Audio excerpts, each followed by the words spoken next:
नमस्कार. मिठीतली मिठास मित्र, आज मी माझ्या आयुष्यातील चित्रकथा सांगणार आहे. मला नक्की आठवत नाही, पण साधारण वयाच्या 14व्या वर्षी मला शारीरिक भावना जाणवू लागल्या. शरीरात उलथापालथ होत होती आणि मनात एक अनामिक ओढ दाटू लागली. स्वप्नात मला कुणीतरी येऊन चुरगळून जायचं, ते क्षणिक सुख मला जागेपणी यावे असे मनोमनी वाटू लागले. मी आतून जेतू लागले. दिवसारात्री उरात काहूर माजू लागले. माझं नटणं मुरडणे, आरशात पाहणे वाढू लागले. कुणीतरी मला खुणावत आहे असा सारखा भास व्हायचा. कुणीतरी मला साथ घालत आहे सारखे वाटायचे. रात्री पुन्हा कुणीतरी आंडदांडक पुरुष येऊन शरीराचा चुरामुळा करायचा. आता हे रात्रीचे 4-5 दिवसातून एकदा तरी व्हायचे. हे सुख मी शोधत होते. आज ते अवचित अंजळीत मोती पडावेत, मलाही ते हवे वाटायचे. हे अनामिक सुख खरेच हाती गवसेल का? माझी नजर या सुखाच्या शोधात भटकत असायची. कोण हे स्वर्गसुख आपल्या अंजळीत टाकेल बरं? माझा शोध सुरू झाला आणि शेजारी, माझ्याच घराशेजारी संजय मला गवसला. जी स्त्री या धनाच्या शोधात आपले अख्खे आयुष्य वेचते, ते सुख मला वयाच्या 14व्या वर्षी मिळाले. खरं तर मी खूप भाग्यवान. कधी मी त्याच्या मिठीत सामावले मला कळलेच नाही. शेजारी आमच्या काकांच्या घरात दुपारी कोणी असायचं. मी याचाच फायदा घेऊन संजयला बोलवू लागले. संजय हा पुरुष ज्याने मला तृप्त केली. यवनाच्या सुरुवातीला अमूल्य ठेवा संजयने मला बहाल केला होता. ज्याने मला हे सारे दिले तो माझा संजय. केवळ सुखच नाही, सुखाची बरसात केली. त्याने असंख्य वेळा मला एकांतात गाठून शरीराचा चोळामोळा केला. ज्यासाठी माणसाचा जन्म असतो ते मला अलगद मिळत होते. किती वेळा उपयोग घ्यावा या स्वर्गीय सुखाचा, किती जपावे असं सारखं वाटायचे. हे गवसले मोती मी ओंजळीत पाहत होते. मला जे रोज हवे वाटू लागले. पण कुठे मिठाचा खडा पडला आणि नको त्या अवस्थेत आम्ही रंगेहात सापडलो. शेजारी राहत असलेल्या अरुणाने मला एक संजयला नग्न पाहिले. तृप्तीचा ढेकर येण्याआधीच भरलेले ताट पुढ्यातून कोणी काढून न्यावे नि जेवण करणारा हिरमुसला व्हावा असे माझे झाले होते. आता आईला माहीत झाले तर या शंकेने माझी अख्खी रात्र गेली. कारण माझी आई संस्कारित, पण मुलगी वयात आली की संस्कार कुठे उडत जातात तेच कळत नाही. आता मला पुरुषाची सवयच लागली होती. कामाप्रती हेच माझे व्यसन झाले होते. संजयच्या विरहाने मी असह्य झाले. मला तो कधी भेटतो म्हणून मी असुचलेली झाली होती. मग असा संजयचा निरोप आला. ओठांवर भेट. मी धुणं घेऊन एकटी जायची. तो मला कवेत घेऊन मनसोक्त बिलगायचा. शरीराचा चोळामोळा करून तो निघून जायचा. पुन्हा दुसऱ्या दिवशी भेट व्हायची. मला तर मिलनाचे वेड लागले होते आणि संजयला माझे व्यसन. तो मला फार आवडायचा. त्याच्यासारखा दुसरा पुरुष मी पाहिला नाही. नंतर असंख्य येऊन गेले, पण संजयची सर कोणालाच आली नाही. तोच पहिला पुरुष ज्याने माझे कौमार्य लुटले. पुढे आमच्या गुरांच्या गोठ्यात चोरून मी संजयला भेटायला जायची. तो बोलावली तेथे माझी जाण्याची तयारी असायची. त्याच्याकडून लुटावं असं वाटायचं. तो मजसारखा असुरलेला असायचा. मलाही तेच हवे होते. दिवस आनंदात जात होते. अगदी कापुरासारखे भरभर उडून जात होते. माझी भूक वाढली होती. सारखं एकच पदार्थ खाऊन वीट यावा, त्याची सिसाटी यावी तसं संजयबद्दल वाटू लागले. मी दुसरा चेहरा शोधू लागले. माझा कामाविहीन शोध सुरू झाला. नजर पुन्हा कुणाला तरी शोधू लागली. मला दुसरा संजय हवा होता. राजा ययाती मला माझ्या दिसू लागला. मी कामातूर झाले, बेचैन झाले. संजयच्या संगतीत 5-6 वर्ष कशी गेली ते कळलंच नाही. गेली ती सारी वर्ष मस्तीत गेली होती. अशाच वेळी आमच्या शेजारी राहुल नावाचा 16-17 वयाचा तरुण पाहुणा म्हणून राहायला आला होता. वयाने 1-2 वर्षांनी लहान होता, पण मला तो आवडू लागला. त्याचा राजबिडा चेहरा मला हवाहवासा वाटू लागला. त्याचे येणे आमच्याकडे सुरू झाले. ओळख वाढली, परिचय दृढ झाला. एके दिवशी घरात कोणीच नव्हते. राहुलने मला विचारले, तू मला आवडतेस? मी त्याला तसंच म्हटले. झाले. त्याने मला मिठीत घेतले. आहा, अशी उबदार मिठी. घरात कोणीच नव्हते. कपड्यांची बंधन सैल झाली. अवचीत सुखाची पुन्हा वर्षा झाली. आता तो आईच घराबाहेर पडली की येऊन मला मिठीत घेऊ लागला. ओंजळीत मोत्याची बरसात होऊ लागली. किती मोती वेचावे हे हरून जायची. राहुल दुसरा पुरुष मला सुख बहाल करणारा. संजयपेक्षा तो सरस होता वाटू लागला. आयुष्याचा जोडीदार असाच हवा म्हणून वाटू लागला. पण याची कुणकुण माझ्या छोट्या बहिणीला लागली. मला राहुल एक छान ग्रेटिंग आणले होते.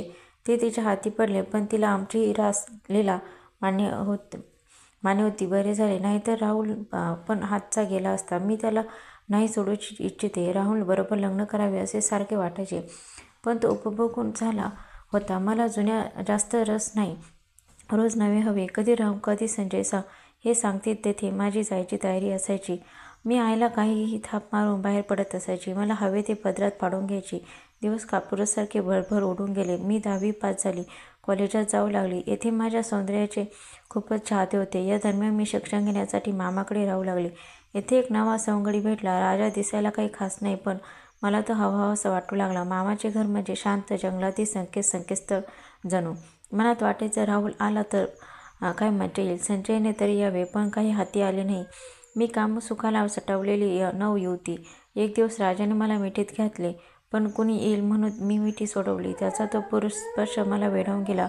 मग दुसऱ्या दिवशी घरात कोणीच नव्हतं. राज ही संधी पाहत होता. तो लगेचच घरी आला आणि मग आमची क्रीडा सुरू झाली. मिठी सैज होती तेव्हा मी भानावर आली. आता डोळ्यात फक्त आणि फक्त राजा येत होता. राजा माझ्या दिलावर राज करणारा तिसरा पुरुष. 3 जण आयुष्यात आले. तिघांनी भरभरून दिले. कदाचित ती त्यांची पण गरज असेल, पण संजय मला पहिले प्रेम. तो मला विसरू शकला नाही. तो मामाकडे कधी कॉलेजमध्ये गुपचूप भेटायला यायचा. तो बोलला तरी बरे वाटायचे, पण भेटीत तृप्ती नसायची. काहीतरी हरवल्यासारखे वाटायचे. त्याने मिठीत घ्यावे, थोडे चुरगळावे आणि तो क्षण आठवत झोपी जावे. याची त्यांच्याबरोबर कुठे पण जायची तयारी असायची. एक दिवस त्यांनी मला एकांतात जंगलात नेले होते. आयुष्याचे सोने केले होते. कसे 2 वर्षे गेले मला कळलेच नाही. आता मी परीक्षा देऊन घरी आले आणि पुन्हा संजयने मी एकांतात, कधी ओट्यावर तर कधी गुरांच्या गोठ्यात तर कधी नानांच्या मोकळ्या घरात. बस संजय मी जगात कोणीच नाही असे वाटायचे. घरी आईला कुणकुण लागली, पण मोजपत्ता उलट केला. तो संजयचा माझ्या मागे लागला आहे. मी त्याला भावसुद्धा देत नाही, पण तरीसुद्धा मी आईचा डोळा चुकून कधीतरी स्वर्गीय सुख पदरात पाडून घ्यायची. आता घरात माझ्या लग्नाची चर्चा सुरू झाली. मुली पाहून जात होती. मी मनातून घाबरून गेली.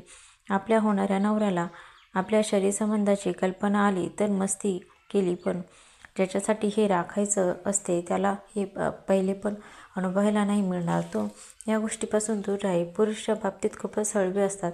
आपली बायको फक्त आणि फक्त कायमची आपली हवी. ती जर दुसऱ्याची क्षणभराची जरी झाली तरी ते आपल्या बायकोला मनापासून कधीच स्वीकारत नाही. आयुष्यभर ते त्या स्त्रीबरोबर नफरत करतात.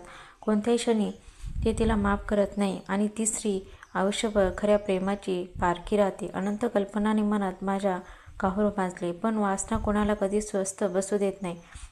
माझेही तसेच झाले होते. मला दुःख वाटते ते संजय, राहुल, राजासारखे सारेच माझे सुखाचे सोबती सोडून जावे लागणार होते. ते आले की सुखाची बरसात करायचे आणि जी वेळ येऊ नये असे वाटायची ती वेळ आली. माझं लग्न एका सर्वसाधारण दिसायला असणाऱ्या तरुणाबरोबर जमले. मला तो कोणत्याही बाबतीत आवडत नव्हता, पण सरकारी नोकरी होती एवढीच.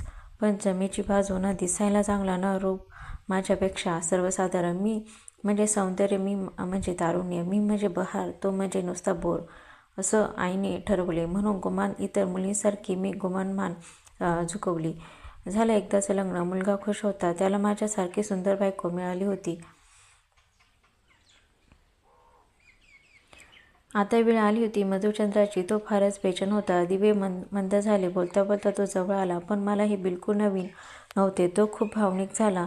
मी हे सुख उपभोगले होते. नवीन ते काय, कपडे उतरले गेले, मनाची दारं उघडली गेली, श्वासोच्छ्वास विसळून गेले, हृदयाची धडधड वाढू लागली आणि शरीर शांत झाले. मी विचार करू लागले, आपण हे सारे अगोदर मिळून काय मिळवले? आज हे मिळणारच होतं. आणि 2 दिवसात मी माहेरी आले. विचारात गुंतून गेले.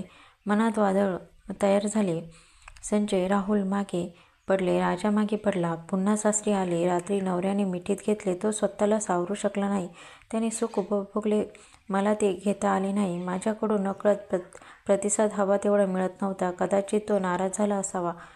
पण जे मी मिळवले ते योग्य वेळी आणि हवं तेव्हा. त्यांच्या बाबतीत खूपच उशीर झाला होता. मी संजयला विसरू शकत नव्हते. राहुल तर यारच होता. राजा अवचे सापडलेला धन होते. हा ठेवा मी माझ्या अंतिम क्षणापर्यंत जपणार आहे. नवरा नोकरीनिमित्त बाहेर असायचा. मला ते गतकाळातले क्षण हवे होते. तो राहुल, संजय, राजा जे अमूल्य क्षण दिले ते जपायचे होते. नवरा फक्त नावाने पुरता होता. मी मंगळसूत्र फक्त नावापुरते बांधले होते. खरे हक्कदार वेगळी माणसं होती. मी ऐकले आहे, जो पुरुष एखाद्या स्त्रीला तिच्या इच्छेने विवस्त्र पाहतो, आपला तो जीवनाच्या अंतिम क्षणापर्यंत आपला आणि आपलाच राहतो. मला विवस्त्र प्रथम मानणारा संजय, नंतर मला ज्याने नंगशिंकात विवस्त्र पाहिली तो राहुल. हे 2 पुरुष मी कधीच विसरू शकणार नाही. घरी एकटी असायची, कंटाळा यायचा, पण जवळ गोड आठवणी होत्या त्या सोबत करायच्या. नवरा तो दिशी नाही तरी त्याला आठवण्यासारखं त्याकडे काय होते. कधीतरी त्याने मला एकदा विचारलं होतं, तू कोणासोबत जोडली गेली होती का? पण मी त्याला त्याची शपथ घेऊन निरुत्तर केले. पण शेवटी त्याला माझ्याविषयी कायम वाटत राहिले, मी लोटलेली स्त्री आहे. आता नवऱ्याच्या मनातून मी पार उतरली होती, कारण मी होतेच तशी. मला बाहेरची सवय होती. नवीन तेव्हाच मला रस होता. रोज नवं हवं असे वाटे, पण ते आता वारील होत चालले होते. मला संजय राहुल कधी भेटतात असे झाले होते. मी माहेरी जायला नेहमी आतुर असते. तेथे संजय आणि माझी वाट पाहायचा. मी गेले की तोही मला एकदा तरी मिठीत घेतो हे व्हायचे. ही दौलत मला 6-7 महिने पुरायची. अधूनमधून राहुल पण यायचा. मी तृप्त व्हायचे. नवऱ्याला माझ्या दाट संशय यायचा, पण तो बोलत नसायचा. मला आठवत नाही त्याने कधी मला मनापासून जवळ घेतले आहे. जो जवळ यायचा फक्त मला ओरबाडून घ्यायचा. बाकी सारे पुरुष सारखेच. राहुल काय की संजय काय, फक्त त्यांना स्त्रिया फक्त उपभोग घ्यावा म्हणून हव्या असतात, बाकी काही नाही. प्रेम हे गोंडस नाव या सगळ्याच प्रकरणाचा दिले की झाले. तसा नवरा मला कोणत्याही बाजूने आवडत नव्हता. आईने ठरवले म्हणून लग्न केले आणि आज 6 महिने उलटून गेले, पण ना राहुल, ना संजय, ना राजा, ना नवराजवळ आला होता. नवऱ्याने माझ्यावर बहिष्कार टाकला होता. या 6 महिन्यांनी संजयने लग्न झाले होतं. राहुल कुठेतरी नोकरीला दूर गेला होता.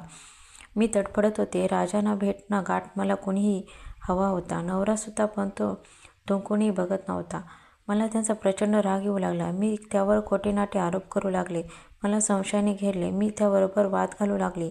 नवरा आता माझ्याकडे घरीही लक्ष देत नव्हता. मी एकटी पाडली होती. मी अस्वस्थलेली होती. कधी राहुलला फोनी फक्त आश्वासन मिळे. लग्न झाल्यावर राहुल संजय भेटत राहिले, पण वरवर मनात कालकाव होत होती. मी नवीन नाते जोडून पाहत होते, पण अडीअडचणी नव्याची येत होती. भूक होती, दाट होते, जेवण होते, पण उपभोग घेता येत नव्हते. नवऱ्याला मनोमन शिव्या देत होते. मला राहुलचा फोन आला. तो भेटायला येणार होता. वेळ ठरली, दिवस ठरला. आज बऱ्याच दिवसांनी मला दिलाचा दिलबर भेटणार होता.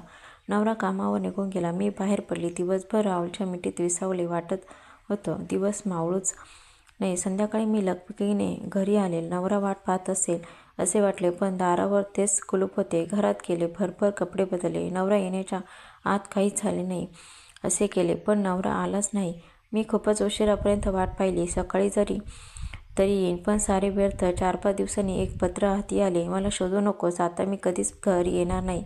काल मी तुला तुझ्या मित्राबरोबर पाहिली. असो, पण तुझ्या वाईट कृत्याची शिक्षा मी का भोगावी म्हणून तू निघून जात आहे. म्हणजे मी म्हणणार नाही तर मोकळ्या दुनियेत फिरणार आहे. मी गर्द काळ्या डोहात एकटीच असल्याचा भास झाला. कुठे जाऊ, कुठे राहू, प्रश्न भयानक होते.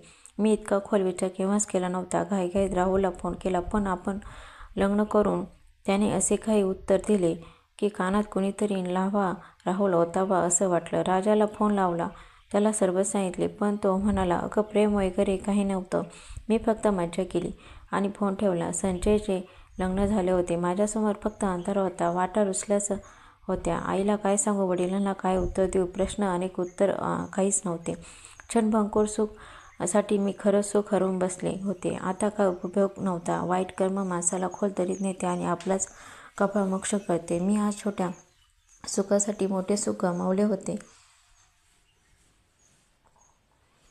आजची कथा आवडल्यास चॅनलला सबस्क्राईब नक्की करा. थँक्स.